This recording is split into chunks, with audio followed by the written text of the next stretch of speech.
Salihah, bagaimana kabarnya hari ini? Semoga tetap dalam lindungan dan rahmat Allah ya. Tidak terasa sudah 1 pekan loh kita menunaikan ibadah puasa. Nah, Us harap semuanya masih semangat sampai akhir bulan Ramadan nanti. Nah, untuk hari ini, hari Rabu, Us akan bercerita tentang anak kecil yang bisa mengalahkan ulama besar. Anak kecil, nah dengarkan kisahnya ya. Anak kecil ini bernama Abu Hanifah dan nama lengkapnya adalah Abu Hanifah An-Nu'man bin Sabit bin Zuta bin Maryuban, atau lebih sering dikenal dengan Imam Abu Hanafi. Imam Abu Hanafi ini adalah seorang ulama besar, pendiri mazhab Hanafi, dan seorang tokoh yang pertama kali menyusun kitab fikih. Nah, Alkisah, saat Imam Abu Hanafi masih berusia 7 tahun, ada seorang ulama yang memiliki ilmu yang sangat luas, dan waktu itu masih tidak ada satu orang pun yang bisa mengalahkannya. Sampai-sampai ada sifat sombong dan berani mengatakan bahwa Allah itu tidak ada. Sebut saja namanya Zahriyah. Nah, suatu pagi ketika itu ada perkumpulan para ulama di Syekh Hamid, yaitu guru dari Imam Abu Hanafi. Lalu Zahriyah naik ke atas mimbar dan dengan sombongnya dia berkata, "Siapakah di antara kalian, hai para ulama, yang sanggup menjawab pertanyaanku?"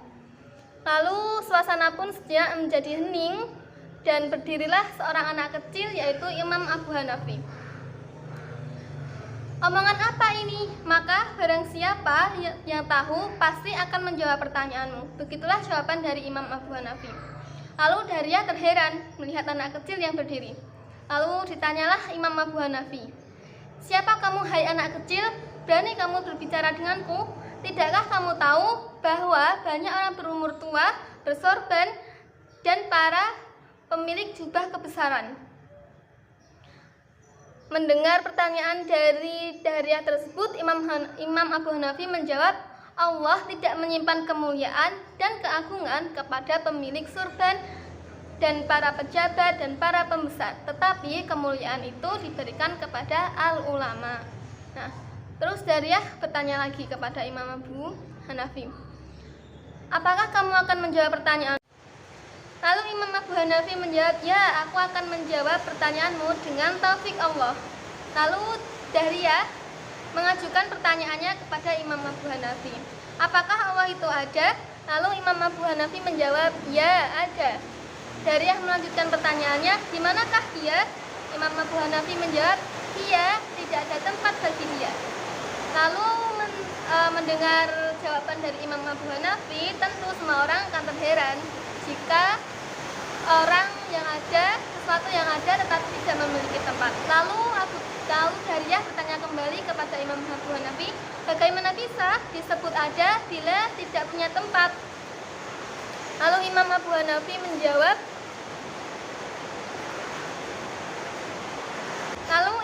Hanafi menjelaskan, "Dalilnya ada di badan kamu, yaitu ruh. Saya tanya kepadamu, wahai Zahriyah, apakah kamu yakin ruh itu ada? Maka di mana tempatnya? Di kepalamu, di perutmu, atau di kakimu?" Mendengar jawaban tersebut, Zahriyah pun terdiam dengan muka malu. Nah, lalu Abu Hanifah meminta air susu kepada gurunya, Syekh Hamid, kemudian bertanya kembali kepada Zahriyah, "Apakah kamu yakin di dalam susu ini ada rasa manis?" Lalu Zahriyah menjawab, "Ya, aku yakin di dalam susu tersebut memiliki rasa manis." Kemudian Imam Abu Hanafi mengajukan pertanyaan, "Kalau kamu yakin ada manisnya, lalu di manakah letaknya? Apakah di atas, di tengah, atau di bawah?" Lagi-lagi Zahriyah terdiam dan dengan rasa malunya.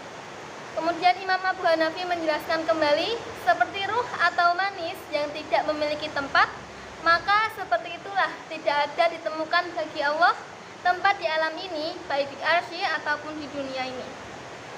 Zahriyah bertanya lagi, "Sebelum Allah itu apa dan setelah Allah itu apa?" Abu Hanifah menjawab, tidak ada apa-apa sebelum Allah dan tidak ada setelahnya." Mendengar jawaban tersebut, Zahriyah bertanya kembali, "Bagaimana bisa dijelaskan bila sebelum ada, sesudahnya tidak ada?" Abu Hanafi menjelaskan kembali, dalilnya ada di tangan kamu.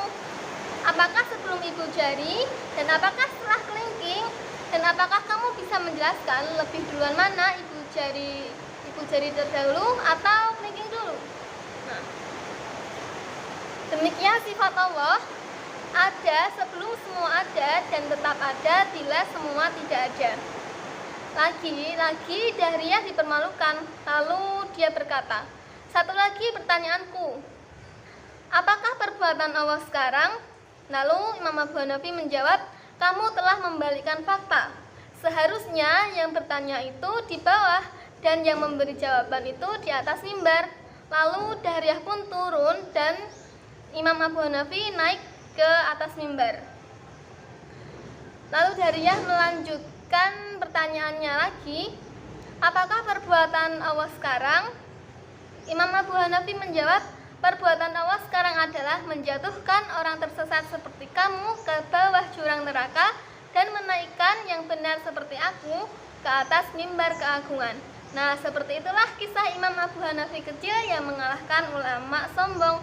Kisah ini diambil dari kitab Fathul Majid karangan Syekh Muhammad Nawawi bin Umar Al-Awi Syafi'i.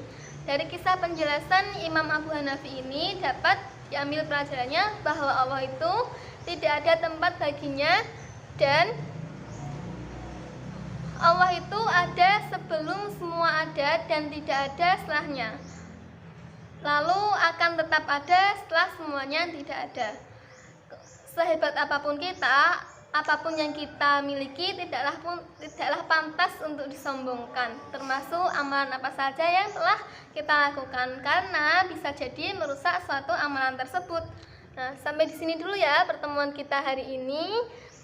Semoga masih diberi kesempatan di lain waktu untuk belajar melalui kisah-kisah para ulama terdahulu. Wallahu a'lam bishawab. Wassalamualaikum warahmatullahi wabarakatuh.